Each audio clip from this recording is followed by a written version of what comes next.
What's going on, y'all? We are back with another Dungeon Talk. I'm Spot Brooklyn, I'm Nate. and we back. Yo, BSF, Tone, I see you. Shout out to everybody jumping on from TikTok as well as Instagram. Salute to everybody jumping on. Yo, E, I see you. SYFM Collective. I be calling it short. I just be like the collective. We here today. Mr. Bard, I see you. We here and we got some stuff we wanted to chop it up on. We wanted Yeah. some stuff. I mean, right now in the news, Jay-Z is hot in the conversation of the Super Bowl situation with Lil Wayne. First of all, how you felt about that whole thing when you heard about it? You know, Jay's always into some bullshit, man. First it was Dame. You know, Dame and him is like I don't really, but the Wayne shit, listen, man. You feel he was wrong? You feel he was wrong? I don't. I really don't. Kendrick hot. Kendrick got a hot shit. Kendrick hot. And Kendrick could bring out a lot of things there. I understand Wayne is from New Orleans, but where Wayne been? Where he been? I dig it. And as a business move, Yeah, it makes sense for Kendrick to be there. to be there. I could see for traditional, when you in your hometown, I could see a traditional hometown, it could be a problem. Like, say for instance, right now, the Super Bowl was in New York, and then Nas ain't make the bill. People will be mad. People will be mad. Yeah. So I get both ends, but I'm surprised people are surprised that Jay-Z that he did a business move. Then he got everybody's coming at him, like Nicki. I don't know, bro. He don't. To me, he gotta come out. He gotta come out his shell, man. Now, one thing I would say, and Lil Wayne, yo, Rudy, I see you, Magoo, one thing I will say is Lil Wayne just recently made comments about his disappointment in it, which I could understand anyone having a disappointment, and I don't think he's gonna ever come out and like diss Jay for that move because of the things that Jay had done for him. You know, he covered that. Yeah, he That's owed that 17 million. I think it was 14 million. Oh, it was M's. It was 14 million. It wasn't 50K. Yeah. And even 50K is a lot. That's 14 million is a lot of bread. It's a lot of bread. And if he like, maybe Jay ain't put him on because he ain't get that bread back. No, you know, on the politics side, if Jay greenlighted Lil Wayne to do the Super Bowl, you know, Cash Money, Young Money is gonna be on the bill. Right now, with how Drake's, because you know he got a black eye right now. He got a black eye right now. He got a few dents. Yeah. He got a few dents in his Bentley right now, right? You can't pull up to the car show with your whip a little dusty. Your whip gotta be super clean, no dents. Right now, his joint is a little dusty with dents in it, and he would have been on the bill. Drake would have, of course, he would have been on Nicki, Drake. They would have been on the bill, and that's the only reason why Nicki and him mad, really. Yeah, but He would have been on the bill, and there's no way after this whole thing, you could put business wise, Drake cannot be on the bill after this ass whooping. it's more crazy because they said Drake turned down the Super Bowl a couple of times. It was a lie. Of course, it's a lie. It's a lie. And listen, It's a for lie. anything to defend Drake, I see people putting up stuff, but Drake got demolished. You can't. He don't have. And anyway, what is Wayne gonna sing out there with them? He gonna do 6 foot. Yeah, and what else? That's Fireman. Nah, listen. 900, 600 degrees. I mean, I get it. Like, this is me personally, if I was Kendrick, and I got on the bill out of respect for the town, if Kendrick is playing chess properly, right? This right here would make him all the acclaim and how the look he's getting right now, this will hook him up. Kendrick. And Kendrick, if you're listening, do this. Most definitely, you're doing the Super Bowl. Give Lil Wayne a set that would smash everything. Because Lil Wayne is not gonna say no because of Drake. He's gonna take it. New Orleans is gonna love it, and that will amplify Kendrick's whole mystique that he got going on with this win and the hip hop. And right now, the brother got the golden touch for like the culture voice. If he does a bit and gives Lil Wayne 3, 4, yo, it's Lil Wayne, Tunchi, and Lil Wayne come up there, Louisiana will be on an uproar. This would catapult his whole thing. Business wise, that's what I would. If I was in his corner, I would call Lil Wayne, yo, tell your peoples to chill. We got you. Chill, you keep it on the wraps. We got a surprise for the town. We got a surprise for the town. This is gonna make headways.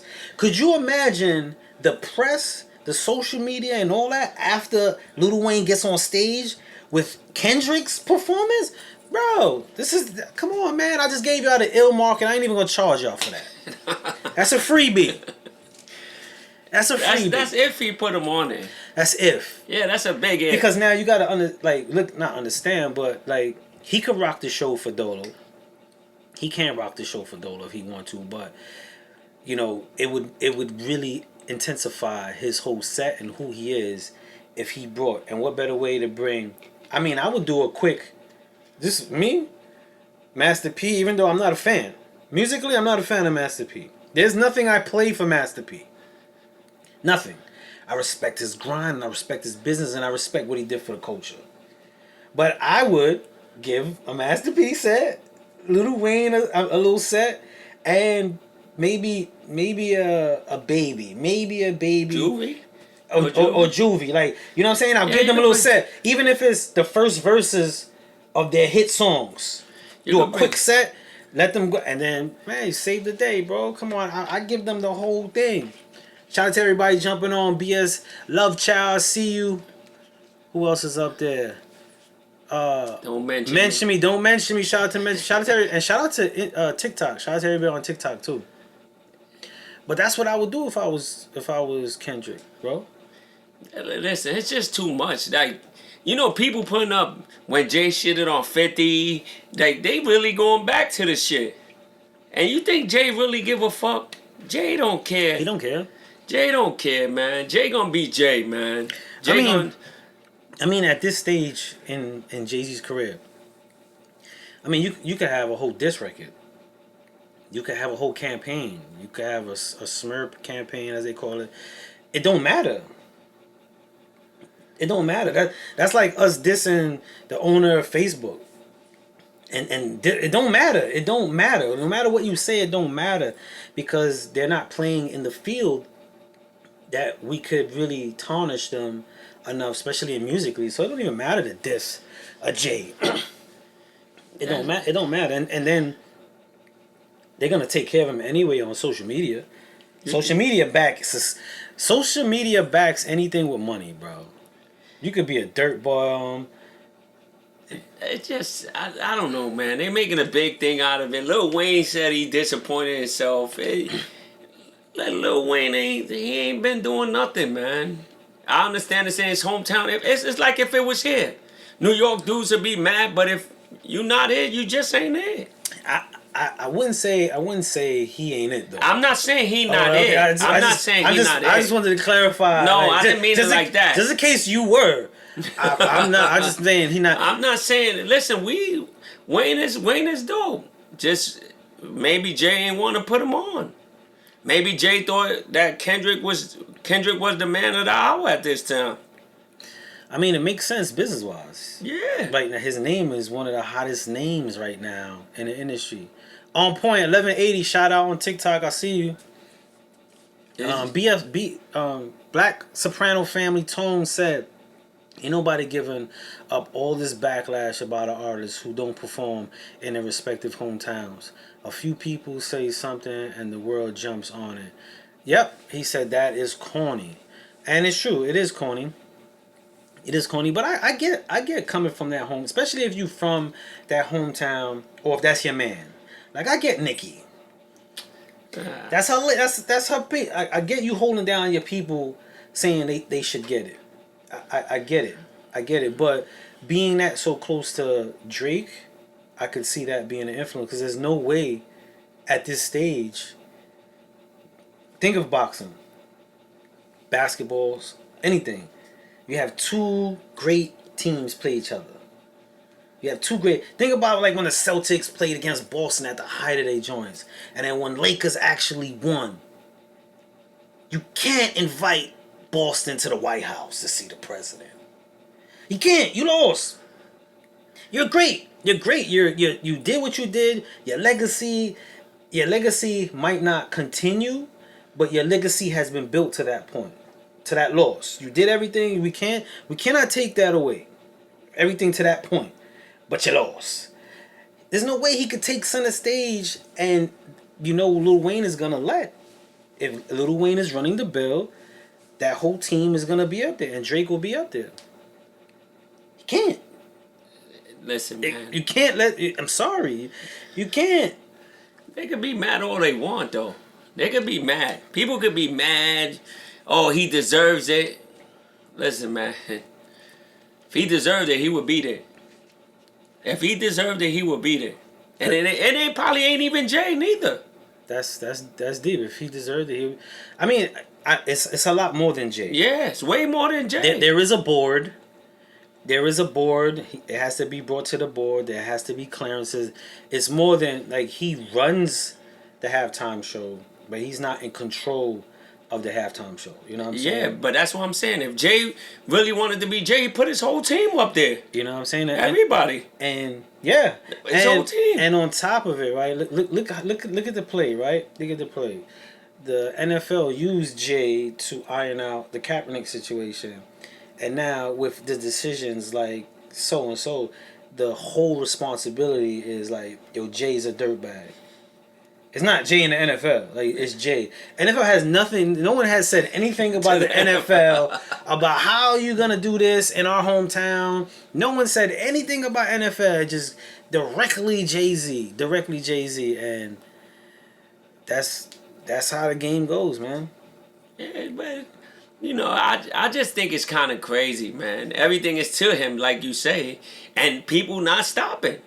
He haven't replied to any. I don't think he even cares whoever says anything. But listen, Jay could put anybody on the board.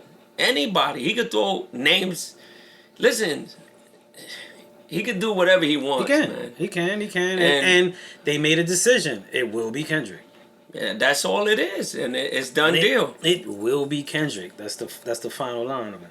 So you're gonna most definitely hear, people, and then the other question that people were bringing up is that it's also next year, I believe, is in California. So it's like, yo, he gets his chance then, but again, business wise, we don't know what Kendrick could be next year. You know what I'm saying? Next year might be. Next year he might be the loser. And it might be somebody from New York. You know what I'm saying? You never know. So it is messed. It is. That was the dumbest shit ever. We got I am 21 Moolah said that is the dumbest shit ever. I guess in reference to the Super Bowl situation. I mean, it's gonna be what it be. He's always showed. Jay-Z has always shown he is a businessman. Listen. Morals, code, all that, it's been to the mighty dollar. It's been evident. So I'm surprised. People are surprised that he made a business move. Nah, listen, man. He make a business move, and listen, man. To each his own, man. You can be mad all you want. Kendrick is it, and Weezy just gotta eat that one. That's it. Yeah, but I swear he gonna perform, bro. Listen, it'll be dope. I swear he's gonna have like a little, yo, come on, and you might hear the beat drop, and he do his little one verse. People will be happy, and that will catapult Kendrick. I mean, that would be the thing. You know what I'm saying? It's just. Everybody's mad at Jay, like you said. Not at the NFL. It's just Jay's name. It's just Jay, not the NFL. Like nobody said nothing. Yeah. Just Jay. Jay's corny. Jay is this. Jay it's most definitely bigger than just Jay. You know what I'm saying? But again, when you're the face of a segment or something, that's how it goes. Listen, just like he was the face to ruin Kaepernick. for that to help the NFL.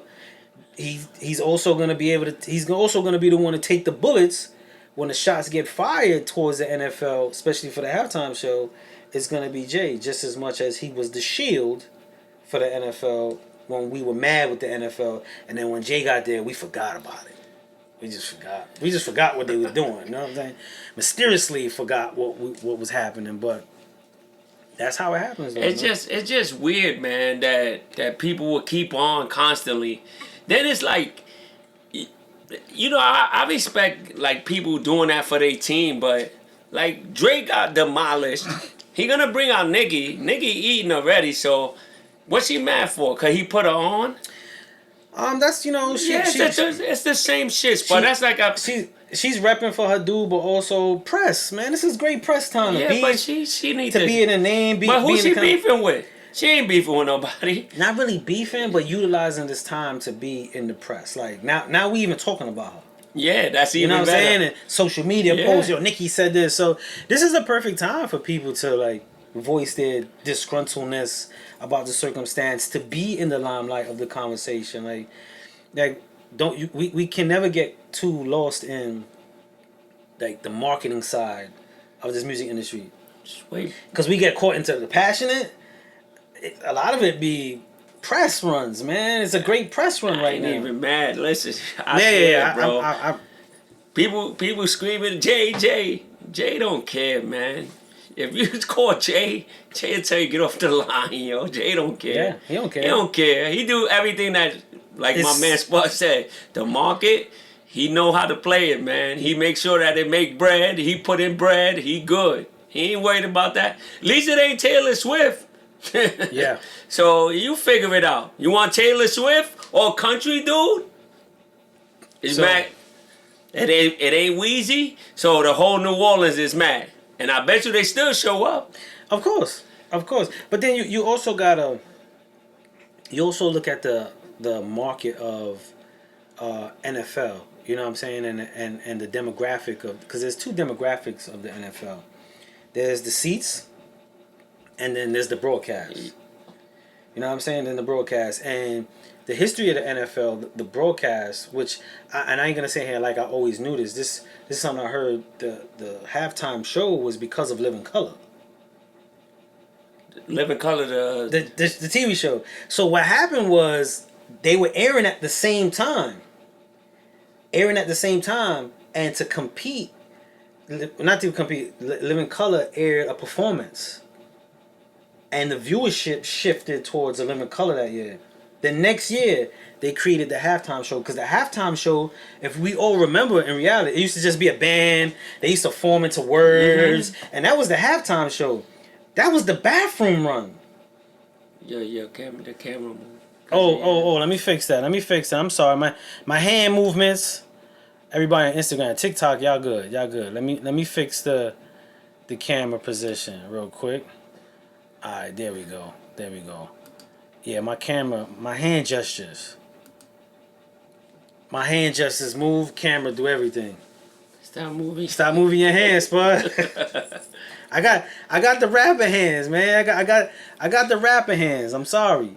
I got rapper hands. Let me just scrutinate a little bit. So that's what happened with the NFL. They realized they needed to compete. So then they had performers come on to boost not only the ticket sales, but the viewership. Because ticket sales, you sit there, but the people go to the bathroom. It was the viewers that they wanted to captivate while they were home, because we already had our drinks, we had our food, so they didn't want to lose us. So that's when it really, really took going on. Somebody said, "What's good, Lil Nate?" No, that's Lil Nate. That's Lil Nate? Oh, he put Lil Nate. Yo, Lil Nate. Lil Nate, what's up, Lil Nate? My man got his tag in like Japanese or something. Okay, Lil Nate. He's doing this in Japanese. Nichiwa and all that. So that's what boosts that. So they're always trying to figure out a way to maximize that between the viewership and, the presentation of actual seating. So it's all market. It's a business. But man, on some real, like I told you, football, the NFL stands for not for long. So you got that little bit of time to get that shine. So There you go. The NFL don't care about nobody, bro. Trust me. Of course. You see son that just caught the concussions, that's his fifth one in 4 years. That they reported. Yeah, that's Tua. They about that kid gonna hurt himself, bro. That they reported, probably been like 8. Yeah, but You know look, what I'm saying? Junior Seahouse killed himself. Yeah. His family don't get no bread. You think they care, bro? Everything is about that bread. They don't care. There's a lot of stats pertaining to the NFL that are not very pleasant. They know good. They know Between good, the suicide, bro. Yeah. the domestic violence, the And battery, that's a lot. the That's murders, a lot. the bankruptcies. There is a lot of negative stats that NFL And don't. who's making the money? Roger Goodell. You think he care? Of course not. He don't care. Of course He don't not. even care if your family eat, bro. That dude don't care, man. But This been going on a long time. But Jay-Z's messed up. But Jay-Z's messed up for not having Lil Wayne perform at the halftime show where we got people dying of concussions. Yeah. Killing their family. Commit suicide. No one say nothing. Yo, as far as like people, I think we get so distracted with personal viewpoints compared to like the overall spectrum of things. Like between because social media is dangerous, bro. Social media is dangerous, bro. Social media had somebody will post like, yo, Spud robbed 3 banks today. Yo, by the mall, somebody be like, I seen it, naming their banks, telling them where I'm hiding. Like, I be like, yo, it ain't true. It ain't true. It's like people like to push anything first to start a snowball. It's not even like facts no more. It's like just shocking. Let's post the most shocking thing, something to get people talking. Controversy. Controversy. It sells. Controversy. It sells. Any little controversy, they bring it to a big controversy, so it could be something big that's not even true. That sucks, bro. Because a lot of people live and die by that and want to share that. Yeah. And going from like social media, like the mental health aspect of how that like really deteriorates a lot of people. Like I didn't realize how many people are affected by social media, bro. Like me neither. Like stressed because of social media, bro. That's scary, bro. That's real scary, man. You know, the mental health is scary, man. I didn't really like follow it too much, but you know, a lot of people have real health issues, man. And you know, you could be next to somebody, you never know what they're going through.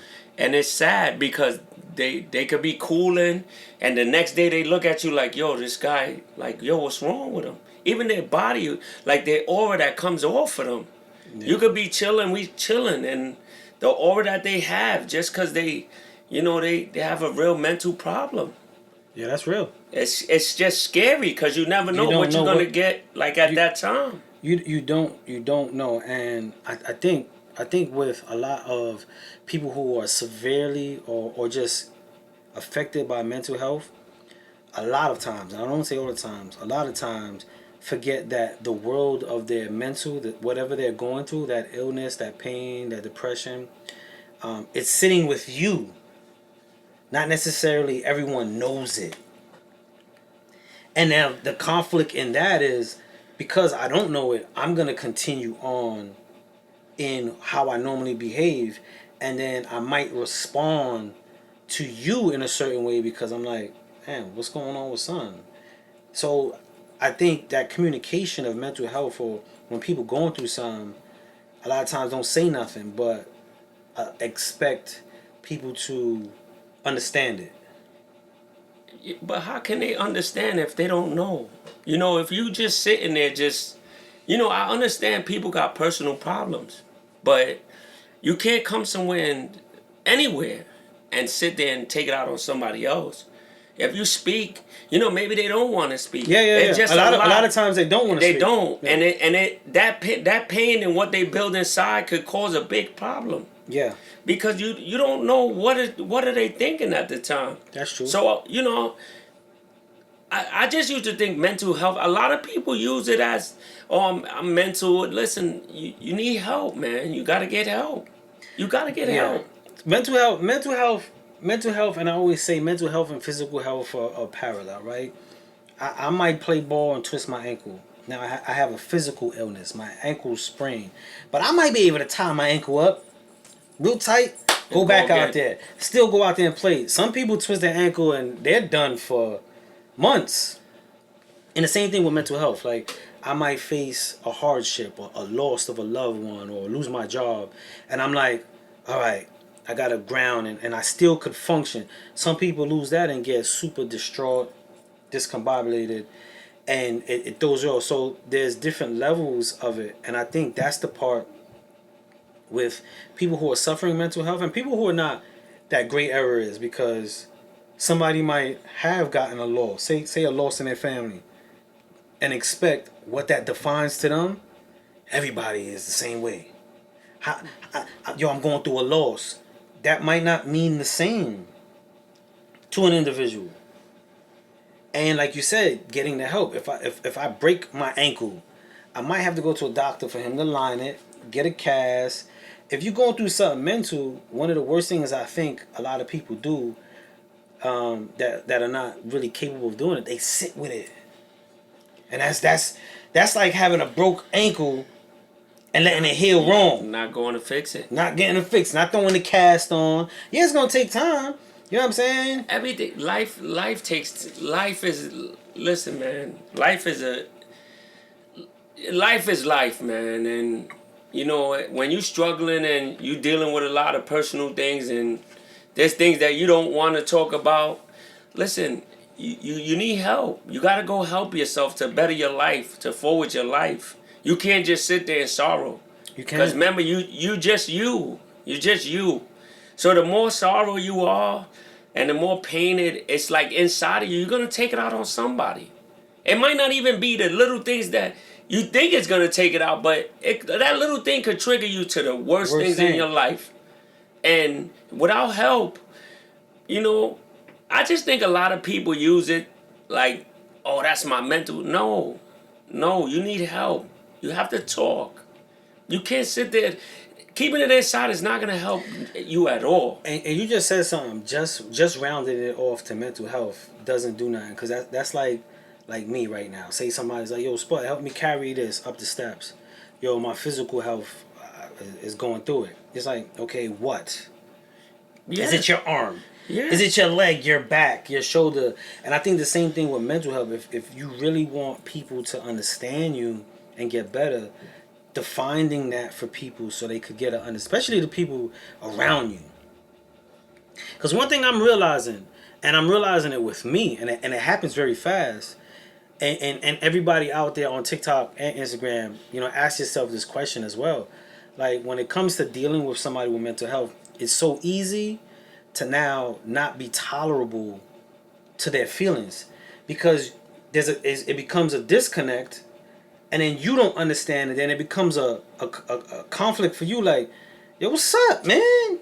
And now you giving off an energy because you receiving an energy that you don't understand, and now on top of however a person's feeling, they trying to now define how you feeling, and then it just causes a disruption, especially with the people around you.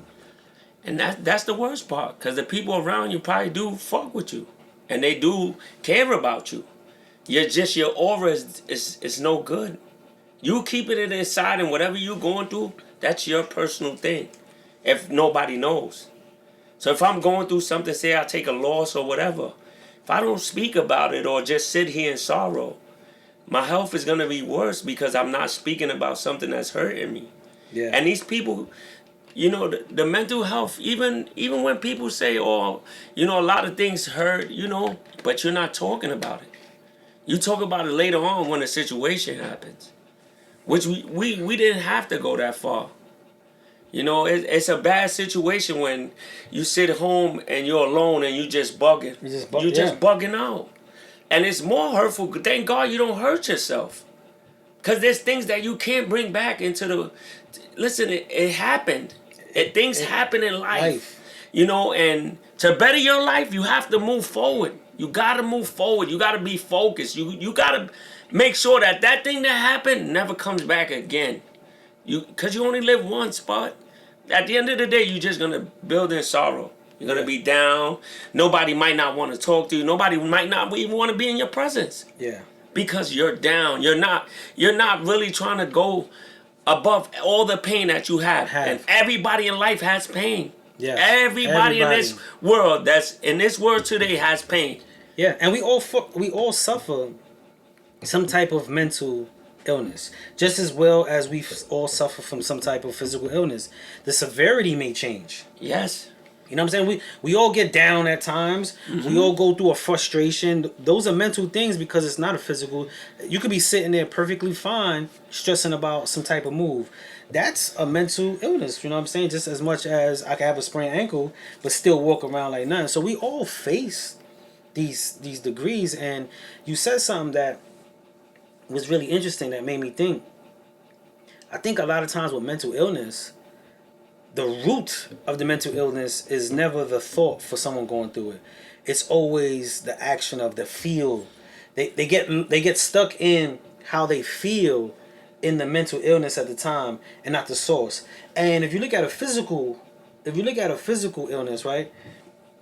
If I always twist my ankle, and I'm always just stuck on, yo, this is how it is, bro. I always twist my ankle. Shit got me messed up, man. I gotta figure out why I'm always twisting my ankle. What is the root that's provoking this? Trying to understand that so I can maneuver around it. Not just sitting there waiting. Yo, man, I be twisting my ankle, bro. I'm about to be out, bro. Yeah. I can't even play when I twist my ankle. You know this. You have to start getting to the source. Or getting close to it.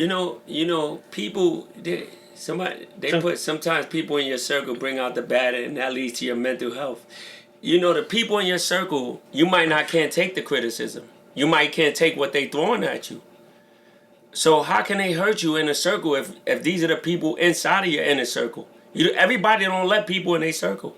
No. And also, like, just to go off what D said, like people in your circle, that does happen. You know what don't happen? That conversation of that happening. But you can't have a conversation with them because now they feel it's really gonna get crucial, and they get real defensive. That's where the blockage happens. Yeah, the defensive. Everything now the gate goes up now. Yeah. Now they behind the gate and they screaming at you, cause they don't realize you can have a conversation. You can talk about it. We can talk. But when that gate goes up and you start really being by yourself and thinking all the wrong things don't work. Yeah. You know, your health is more important than anything in the world. To be like that that's like being in a system, in a cell. Oh, yeah. You know, that you know out of all people that's the worst feeling in the world. In the world. I never knew what anxiety, I didn't know that was a thing. Anxiety? Yeah. And the reason why I didn't know it was a thing, because I went through it so much, I figured that was just, I didn't know there was a category for it. Like, people were suffering from it. It was just like depression, anxiety, frustration, all those things. Like, I've sat with those on and off for years until I got out and I'm hearing people talk about it and like sitting in it long blew my mind, because when I was depressed, I didn't want to sit in that shit. No. You know what I'm saying? I didn't want to. So I figured out, all right, let me write letters, let me write songs, let me go to the gym, work out, let me read a book, let me get on the phone. You did everything in your power to get away from it, even though I couldn't, because I'm sitting forever. But you find ways to get out of it. I see a lot of people suffering from a lot of mental health, but sit in it or do things to intensify it. You know, Berg just said, I'm a prisoner in my own home. When the darkness it hits my mental. You know, I think people like that spots need to go out. They need to see, you know, you hiding. You're hiding. You're just hiding. You know, that's like if you use drugs. If you use drugs and you don't have drugs, you down. You know that Yeah. don't. That's not a cure. No, and I wanna salute Berg for even being vulnerable to state some of the stuff. He said depression be my only friend at times, and no, depression is not your only friend, Berg. And I'm gonna tell you why depression is not your only friend. Depression is a safety comfortability at times because you're getting accustomed to dealing with Yeah. it. It's not your friend. You're being accustomed to having it around. It's not a friend. It's an anchor, bro. It's an anchor for you to even be free. And I'm just saying this because it's love. Just you even saying, yo, I'm a prisoner in my own home when the darkness hits my mental.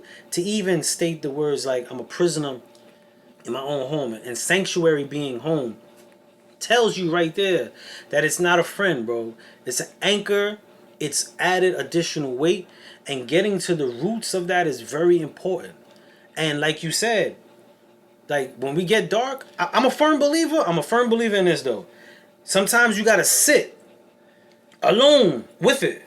That's sometimes. But it's a gauge. It's a balance. It's just a balance. It's a balance It's a because balance. it's just like you can't be outside all the time with people. You just gotta balance, but that You time have that to- you sitting there depressed, you gotta get up. You understand? Yes. You gotta move. You can't just sit there. Spud, nothing's gonna change if you don't move. It's gonna eat you up. And it's gonna kill you. It's gonna You know, so you're depressed because listen, you gotta get up. Do something you like. Like you said, you gotta do something that you enjoy. Even if nobody's around, do something that you enjoy. You can't be depressed. Listen, life is life. You can take your life by being so depressed. And also, like depression. That and I'm gonna go and I have to stress, going back to the root of it, going back to what you feel is the depression. If you sit in it too long, you lose or you get pushed far away from the source.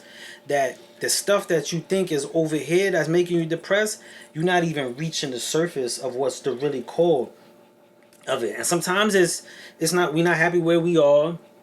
Sometimes we miss loved ones.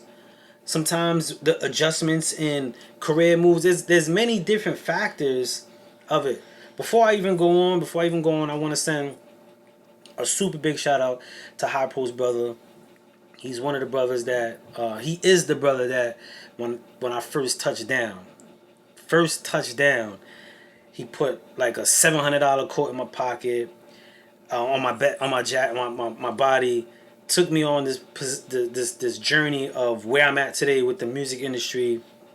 We were learning together, we were fighting together, and he helped a lot feeding my mind with a lot of stuff. So every time I see him, I just gotta salute him because that is a moment in my life that even if me and him was to never speak again, I would never take that away. Like I would never diss that brother. That's my brother for life anyway. So he got to get used to that shit. Even if we did have a beef, he got to get used to it anyway. Because I ain't going nowhere. That's my dude. But I gotta always shout out that brother right there, man, because he did stuff that family ain't do. That's love. That's love. Yeah. And that's another thing, Spud. You know, you say things like, you know, but people have to move, and you know, to be in a dark room. But you think of crazy things, man. You need time by yourself. I understand. But depression is never going to change if you just comfortable with it. You just still thinking of things from before. This is the past. Yeah. You know, you want to jump the hurdle. You got to jump a hurdle. So, now, the flip side of it, right? When my mom's passed, there was a moment in my life that I felt like if I remembered her in a happy moment, I was forgetting her. Because she was gone. So I can't be happy. So my memory of her always was sad. Like it was painful. And I felt like that was keeping me in tune with her life. And that was most definitely wrong. Like it's okay to be sad, but I didn't have to remember her in that light. And I think with depression, that sense of feel, people think it's something positive. Like even Berg, just to go back, he said, depression be my only friend at times. And that phrase, I'm just going back now, there was times where I was sitting in a cell, thinking about my mom's, thinking because I'm sitting there in pain, like, damn, I miss her. That pain, I was doing a due just to her not being here. when I wasn't. Spud, that you say that you miss people. Spud, the pain that you feel is unreal.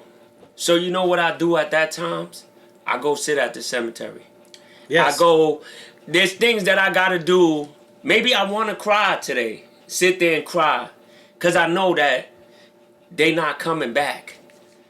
So for me to sit home and be more depressed and think about times like that, I'd rather go there and I feel a little better. Yeah. So my depression is that they're not here. Not here. And it hurts. And talking about Berg, he said his sobriety. Berg, I got family members that go through the same thing. It's hard, man. I don't know, because I never been through that time in my life where, a drug, even if it did, it's time you gotta. It's your willpower, man. You gotta be strong, man. You just gotta be strong. There's things in life that it's never gonna go away. You go out in the street, you're gonna see it everywhere, bro. Parties, it's your will. Everywhere. It's your will. It's your willpower. And going back to what Berg said, you know what I'm saying? He said, he's scared to relapse again. And I'm gonna say this, Berg. I'm glad you scared to relapse again, because that just tells you that it means something to you. And now that you scared to relapse, you most definitely got to put yourself in positions and be mindful of it every second. You owe yourself that. And there's nothing wrong with being scared. That's life. It's just life. It's nothing. It's when you're not scared is when it gets dangerous. Because you take chances, you push yourself to the limit. When you're not scared, or you're not mindful, or you're not worried, you just go about it in a careless manner, and you'll find yourself in places that you're like, damn, how did I get here? So it's okay. It's okay, my brother. It's life, man. It's life. Everybody goes through it. And you know what? You that's one thing that I always say. You got kids, you got a family. You always remember this. They hurt too. So whatever you do and your consequences, it hurts the people that do love you, that can't control what you do and your actions. Yeah. So, I base my life off of my family. I base my life off of my friends. There's things that I see them go through that I never want to go through. Cause I don't understand why do they do it. So when they do talk to me, it makes me understand that this is what I don't want in my life, to be depressed, and I go on with my life a different way. My whole family. I give you somebody that's real close to me, my mom's. My mom smoked, and those are times that I'm a kid, so I don't know anything. I gotta be a man to go and finish life. Start my life. I had no dad. I'm depressed sometimes, but I make myself stronger because I have kids. I have a family. So there's a lot of things that it's hurtful, man. It's hurtful. Even with the drugs are like the worst thing in the world. To see somebody you love on drugs is like a hurtful feeling, man. It is. You don't know what my moms used to steal from me, man. And that's somebody that birthed me. That used to steal from me. And actually hurt me because I never knew what to do. So them pains is like those things that I still be mad at, but I can't change it. It just made me into a bigger person. Can I ask you a personal question? Not even personal question. Like, how do you as a being adjust or grow or continue with your depression and your experiences? Like, how did you personally do that, man? Truthfully, Spud, I had to go to jail, Spud. I had to go to jail to realize that it was times that where I was alone. I didn't have nothing. You come home and you sit in a cell by yourself. You think you got friends. You call home. They hanging up the phone on you. There's things that made me realize, Spud, if I don't do it for myself, I'm gonna kill myself. I'm gonna hurt myself. Cause that's all I have is just me. Just you. At that moment in time. So when my family and my close loved one, my mom's, is in a state where she can't help me, you know, I sit back and be like, damn, what am I gonna do with myself? How can I change my life? That's real. You know, and thank God at that time that I was incarcerated, but I didn't have kids. Because I would have hurt myself. Because I'm hurting them double time now. Because I can't provide. Can't provide. You miss them. Yes. You're not, most definitely. You know, a lot of people, you know, it's sad, Spud, to have loved ones like really on drugs, man. And drugs kill, man. Drugs really kill. And in our era, I still didn't even understand what they was doing with themselves until I watched JoJo Dancer with Richard Pryor. When he freebased. Yes. That's crack. That's crack. I never knew that. I thought that was fake. And that's one thing that my mom's was on. And that's more hurtful. I give you a better story, Spud. Like I told you, I watched a thing on a gram, and a lady went to see her mom's. And it's sad because she said her mother's incarcerated for 17 years. And my mom's was incarcerated. I think it was Auburn that I went to see my mom. No. Albion. And you know that touched me because seeing it in green is like the worst feeling ever. And knowing that you can't hug her. Yeah. Somebody who birthed you, she did all the things in the world. So I don't know how like that lady would say, you know, everything is gone. And that's bad because it's gone. Because you physically can't grab your moms. And to see them in that position, I was thankful that there was no drugs involved. But it's just more hurtful because she's incarcerated. She's incarcerated. To see and understand that separation. Oh, it's hurtful. It's hurtful. There's things in this life, Spud, that, you know, I could sit here for days. I could laugh. I enjoy life. That's one thing I always gonna do. Enjoy my life.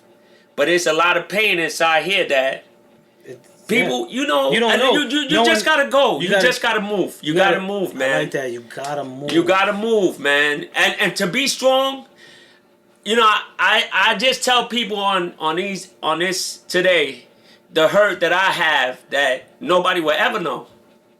Cause I'm always smiling, joking. But these are things that I gotta make my life more better for me and what I have behind me. I can't sit there in sorrow. I've been through bad times, bro. Bad times. People that sit there and just like, it's never gonna change. It happened. You just gotta move. You gotta move. You gotta move. And the concept of being strong. A lot of people when they're going through something, and it's a lot. It's heavy. That's the definition of strong. You don't know you're strong until you're faced to carry the resistance. Yes. That's what strength is. Strength ain't when it's easy. Strength is not when it's easy. Being strong is just because you're hurting. I'm not strong. No, when you working out, like it's just like in the gym.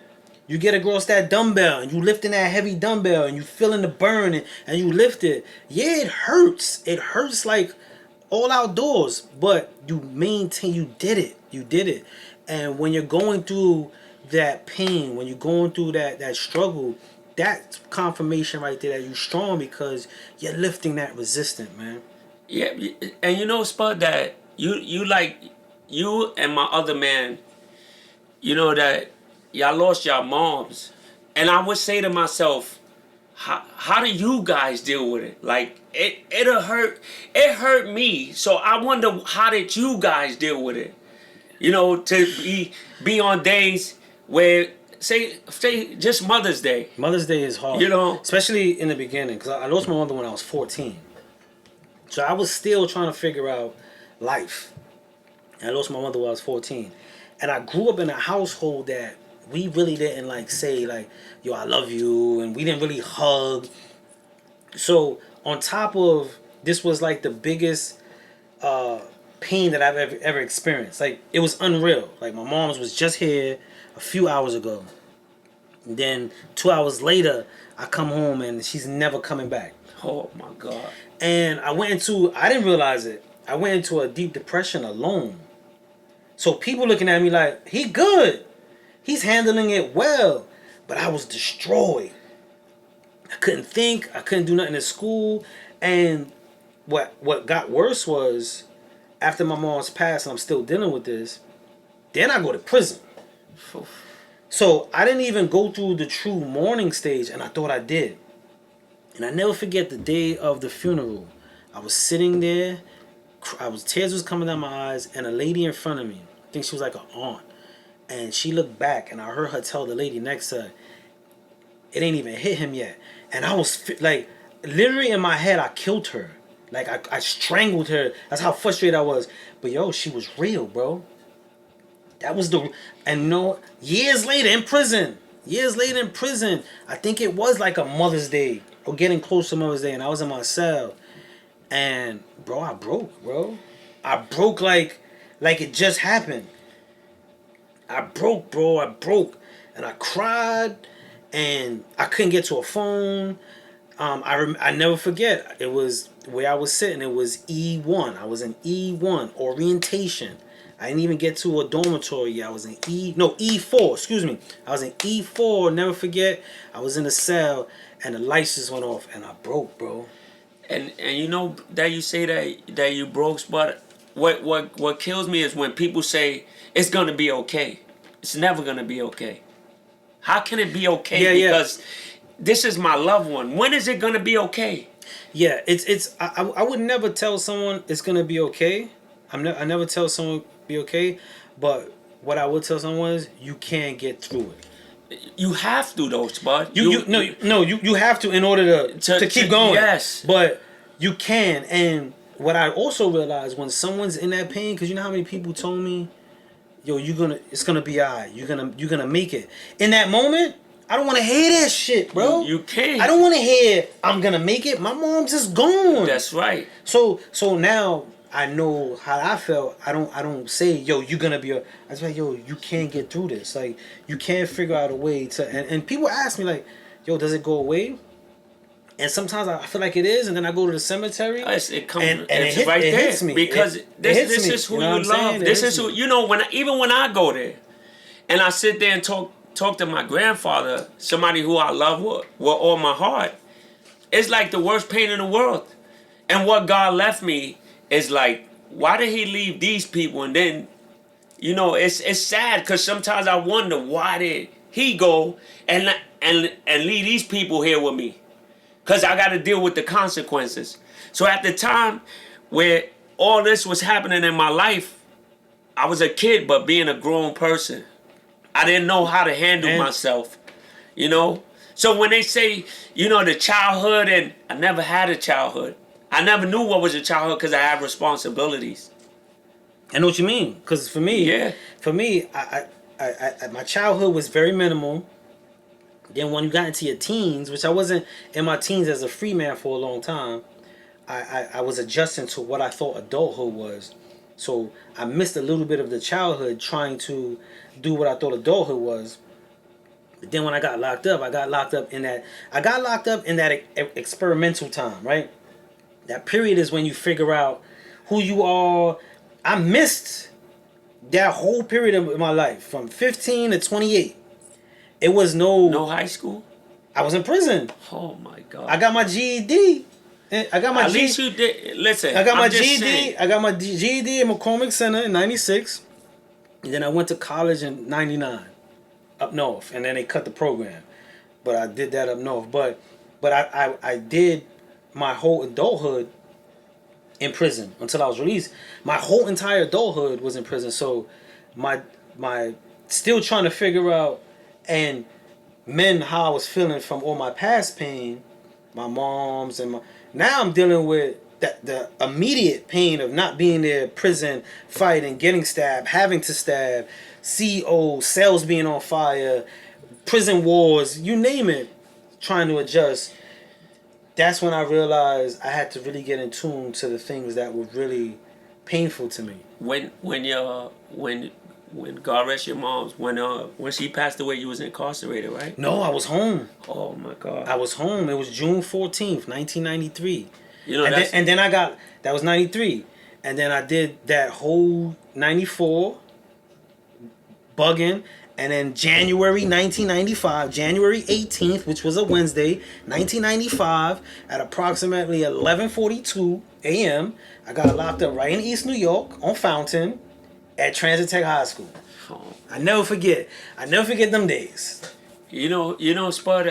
At the time where my mom was like going through all that, I really didn't know what to do with myself, Spud, cause I had a little sister at the time. You know, and I had to feed her and do things that I even couldn't do for myself. My family was never around. The more I asked for help, the more they like, yo, it's just, that's one thing I learned. And that's what make me more strive to be the person that I am today, Spud. That the more you rely on people, you gotta stand on your two legs, man. And you gotta do it. You gotta move. You gotta move. You gotta figure it out. You have to. You gotta move. Sitting in that dark room is not gonna put you where you want to be. You can't sit with the pain. You gotta start shuffling it. You gotta start moving it around and clearing some ways. Like, oh, this is where the pain might be coming from. Let me clog this hole up, or let me turn off this pain faucet inside, because just sitting with it, it don't stop. It's still gonna be there. It don't stop. You gotta, like you said, you gotta move. You gotta be in. Yes, unfortunately, to move the pain around, you gotta be in the pain. That's right. But you gotta move it around. You have because to, it gets heavy, and before you know it, you don't even know where the forces are coming from. Where's the source? All you know is like, I gotta hold this, and it gets even more and more. It gets heavy, man. It gets heavy. So you gotta be. I love what you said. You gotta move, man. You have to, man. Keep moving. Sitting in that same spot is gonna put you in more depression, man. Straight up. And listen, man. You gotta, and your fears, you can get over it by moving. Get out. Go. Trust yourself. Go. It's a will. And talk about it. Like shout out to Berg again for even bringing it up. Like right now, I like Berg acknowledged stuff, and we were able to have conversation and dialogue. We some people on here, and we probably didn't even know the depth of how he felt coming outside. Now knowing like we could have this conversation and you could get to a root to something, that's part of the movement. That's the part of moving, giving your pain definition, not letting it define you. Like sometimes we just be like, yeah, I be going through it, I be down. Why? Why? What makes you down? Like what's some of the sources, so that way you can move around those things, man. You know what I'm saying? Even being in the shell, keep it to yourself. That's that. You gotta move. There's things that you maybe want to scream. There's things that you gotta vent. You have to talk. You know, the mental illness is like you gotta speak. You gotta move. Get out of the circumstances that you think you in. Yeah. Because it's still gonna be there. Gonna be there. You cannot beat mental illness sitting with it. No. You cannot. You cannot beat mental illness just sitting with it. Pick up a phone. Pick up a phone or get a piece of paper. Yeah, do something. Write. Yeah. Write your feelings. Write. Talk. Have that get it out. You have to, man. Get it out. Letting it sit there is gonna give you more pain, man. More pain, more stress. You know, you just gotta love life, man. Love your life, man. Just get out of the shell, and everybody got problems, man. There's no happy days on this earth, man. Trust me. Them problems is real, man. So if you think that you sitting in the dark and not talking or whatever you like to do, it's not gonna go away. It's not gonna go away. It's still, you're gonna have that tomorrow, the next day, for the rest of your life, until God wants to take you off this earth. Yeah, most definite. It's not gonna go away. And these conversations, like I really don't even be having. Yeah, but this wasn't even part of the plan. This was nowhere near the plan. We just said we're gonna start talking about Lil Wayne and go from there and whatever genuine conversation comes. But I'm glad we did. Because I'm glad you know we did. what, Spud? This is like, this platform right here might help a lot of people. You know, and this is one thing that I like about this, that we can express our feelings and say what we want. And no matter how it come out, it might help you today. It might help the other person that's next to you. Yeah. You know, I just feel that, you know, people that are on platforms and do things like this, they need to just speak the truth. Speak the truth. Find someone you could chop it up with. That's all. Find someone you could chop it up with. Find someone that, you know, you could share or even ask questions about how they feel or dealt with stuff. Find your way. Make music. Create. Draw. Find like in prison. Like in prison, you don't have a lot of like you have camaraderie with your mans and dudes that you work out with. But we all going through it. So sometimes you don't want to hear that. And you know, one thing that I did in prison outside of like writing songs or working out, and I call it, to this day I call it spin the yard. Anybody who been up north, you spin the yard. And spinning the yard is you go to the yard and you just walk. Walk the whole perimeter to yard close. And I did that, bro. And I did spin in the yard, and what I would do while I'm spinning the yard, I would really deep dive in my head, think about what I was feeling. And that helped me work it out. And it's funny you said keep moving, because I could have sat in my cell and think about what I could have sat in my cell and just kept thinking about it. Because you looking at the wall. Yeah, that's all I could you're have doing. did that.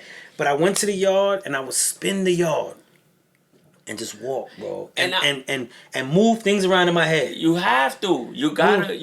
Laying in the dark. You laying up, right? You just looking up, not moving. That makes you go crazy. Yeah. You actually gonna bug out. I've been there. You know, so when you moving, you listen. There's things that you could think about when you on the go. That might cross your mind, but you on the go. There's a lot of things that, listen, you ain't gonna change. Yeah. You just gotta go. You just gotta go. You know, sitting in the same predicament, this is not gonna help us, bro. You gotta go. You know that even the little things that people say, the mental health. Listen, you gotta go. You gotta go. You have to go. Go outside. Go figure it out. Walk around the corner. Go to the bodega. Do whatever that makes you happy at that time. And get out that. And I want to say this, and this might sound callous. But I think in this time we love tippy-toeing around it. Stop giving your depression the pass just for that's my mental health. Yeah. Stop just giving that, yo, that's my mental health. Because what that do right now, it takes away all responsibility and capabilities that you can do for yourself. We have to get out of, yo, that's mental health. That's like someone being broke, can't find a job, and you hungry. You're not just gonna say, man, that's unemployment. No, you sit there like, what I'm gonna do? I gotta figure out, all right, let me get on the computer, let me get my resume together, you start trying to figure things out. So stop just leaving it to, that's my mental health, because that gets played out, and what I mean gets played out, not even for anybody. It gets played out for yourself. Yes. It gets played out for yourself, and all it does is create more weight for you to carry. So really, really tap into how you feeling and start moving. Yes. And moving things around. You got to shuffle the cards. Shuffle them cards. Shuffle them decks. And see what you know.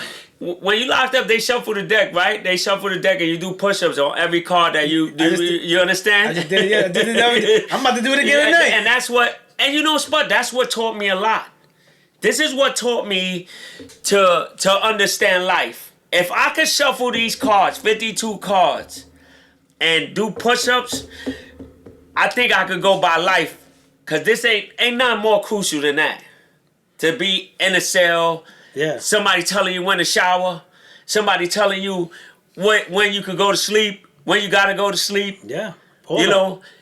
That's reality, you know, and that's more hurtful because now when you in there or somebody that you love, you call and something happened, I'm depressed. I'm depressed.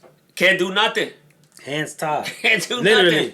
Hands tied. You know, I watch dudes on the phone. They wigging on the phone.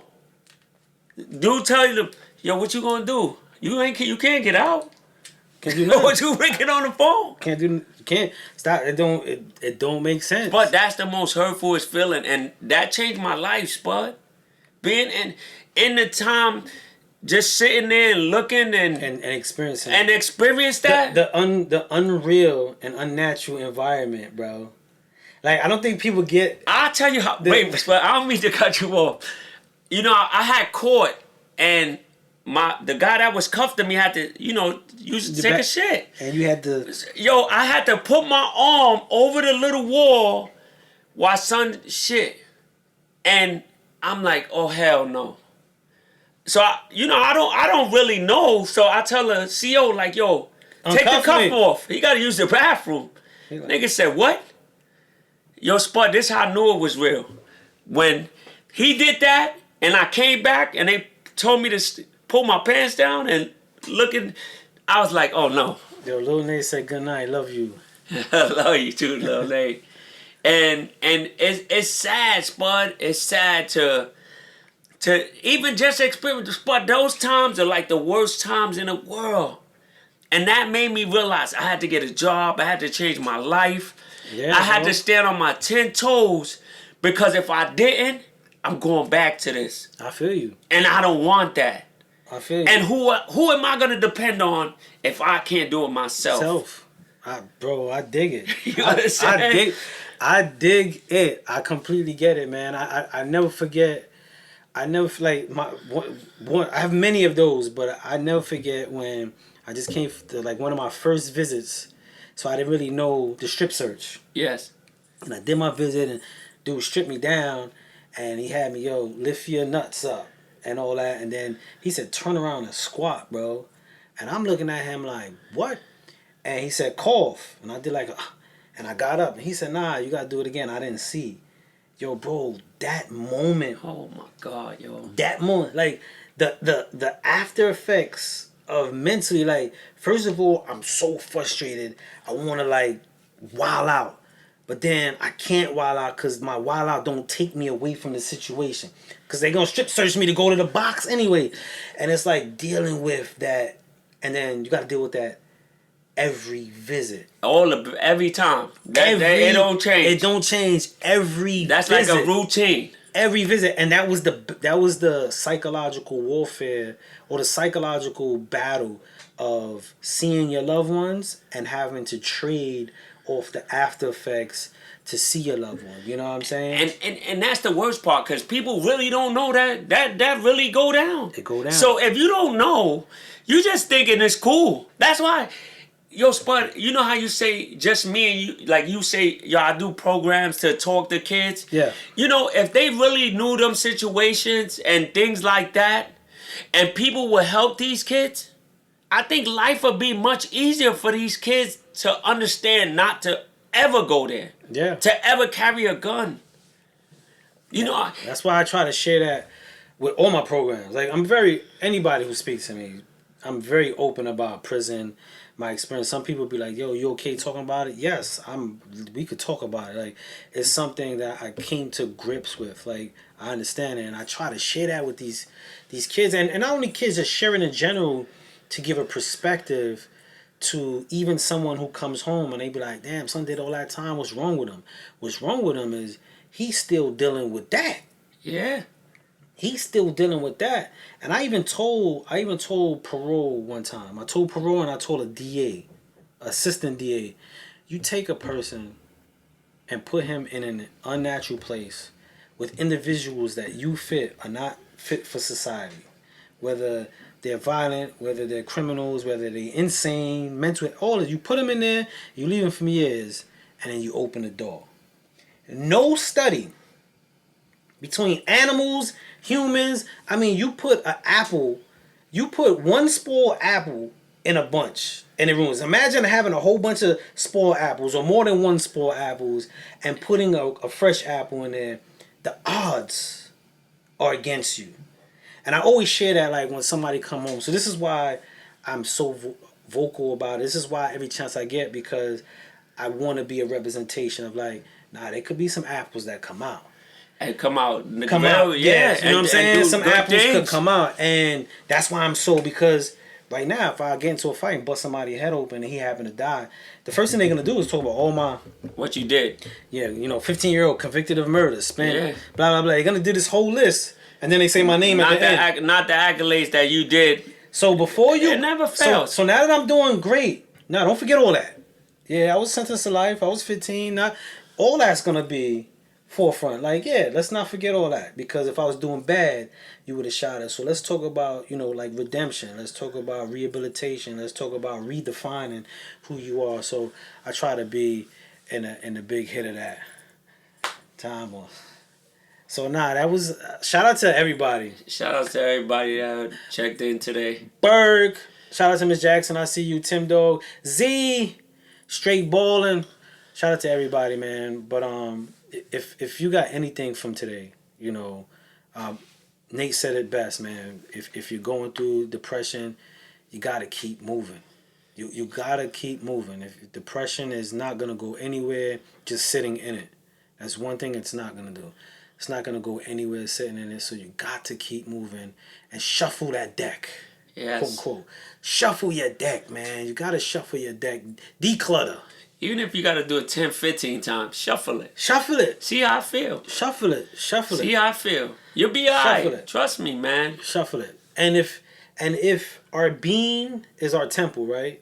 If our being is our temple, just like our homes, if you walk into the house with shit on your shoes and you track it, the scent ain't gonna go nowhere till you clean it up. That's right. And with our depression, we keep our shit shoes on. Start taking them off at the door. Start cleaning slowly, step by step, your mental steps, because sometimes we just tracking the same thing, the same sense, the same feels that we don't want among us. We the ones tracking it in, and I'm going to leave it on that. I don't want to sound like I'm preaching, because I get my preach on. That's good. That's good, Spud. That's actually good, because the shit stay on. That's kind of good, Spud. You know what I'm saying? That's real good. We be tracking it like, oh, it smells. Yeah. I hate this smell. It always smells, bro. You track it. Take it off. You track it. Take it off and clean it up. That's right. You gotta clean it up. Because shit. He's right, man. That's good, man. So I just wanted to leave y'all with that, man. Bang bang. It said bang bang. So just wanted to share that, man. We had a dope conversation. Thank you guys on TikTok as well as Instagram that join us on the Dungeon Talk, where we just bring conversation, man. Whatever's on our mind. That's right. And you know what I'm saying? We chop it up, and we most definitely invite everyone on there. But I'm going to leave y'all on this Sunday.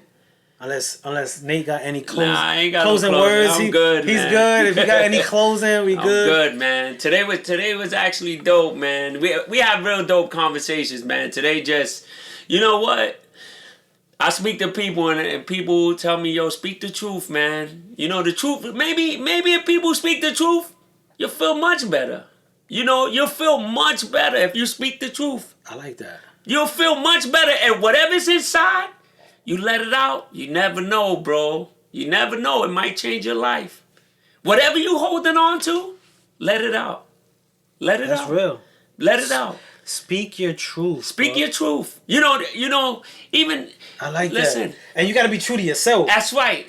Always to know yourself is to love yourself, right? That's what people say. Yes. So if you speak the truth and let it out, maybe it'll change your life. Maybe you holding on to something that's not even worth holding on to. Just let it out. It ain't doing you no good. No good. It's just making you more depressed. Just let it out. Let it out. So, today you said something today that was like, wow. That, but truthfully, I would never say nothing about my moms. Never in my life. Just the pain that you have, Spud, is like, wow. Everybody has problems. Everybody.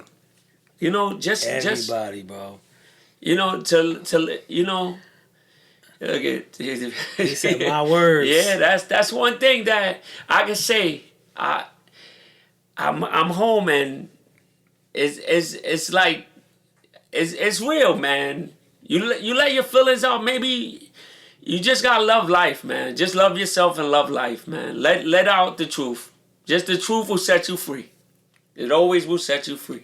And for those, and not saying anybody on, but just in general, for those on now or catch this later, for those who might not love life to the fullest, find something you love within life. That's right. And make that home, man. Serious. Make that home. Whatever it is, dive into that and let that grow, because that path will guide you into some more things that you will most definitely find your comfortability in, man. So thank you on this Sunday for hanging out with us. Look forward, and also if you guys see or have a topic or something that's very important or meaningful to you, please feel free to DM it. When we on the live, say it. Maybe it's something we could bring into our next conversation. Yeah. When you see the posts or the dungeon talks, man, leave a comment of like something we love building. So it's a two-way street. So we love building. We love having the conversation. And we wouldn't mind having some insight. Y'all might spark us with something. Yeah, y'all might listen. Like we talk, and we just said something that we wasn't even gonna talk about today. Yeah, this wasn't and even... it went a whole different way. Yeah, so... it's life. He has his life, I have my life. And that's something, listen, I sit next to him every week. And these are things, and I laugh. Nobody will ever hear me speak the truth. I speak the truth, but I would not say nothing that concerns my inner half of my life. And you did. But today made me realize. Nate was moving. It made me realize today he was moving. You know, to love yourself, you gotta just speak the truth, man. Just speak the truth. We shuffled the deck today? We shuffled the deck very well. We shuffled the deck You today. understand? And that cards and all the things that you would say, it just makes me feel much better to be in the place that I am, to be with people, like even with him. I can speak to him all the time. I speak to him all the time. But it's just... You need friends. You gotta call somebody. Talk to somebody. Talk to somebody. Talk to somebody. Call. Listen, I want to... Yo, you busy? I need to tell you something. Even if it's two, whatever. Just get it off. Just get out your shell. Don't hold it in. Get it off. Move. Don't hold it in. Don't hold it in. I like that one. Don't ever hold it in. Because that's never going to set you free. Yep. Speak the truth. Believe me, you might... Whatever that's hurting you, it might... When you let it out, might be a changed day, man. There you go. And how do you say it? That's one to grow on. That's right. One to grow on. And that's one to grow on. I'm Spell Brooklyn. I'm Nate. And this is Dungeon Talk. Y'all have a good night. Be safe. And thank y'all. Thank you, man. Thank y'all. Have a good one, y'all. Always, man. And stop screaming.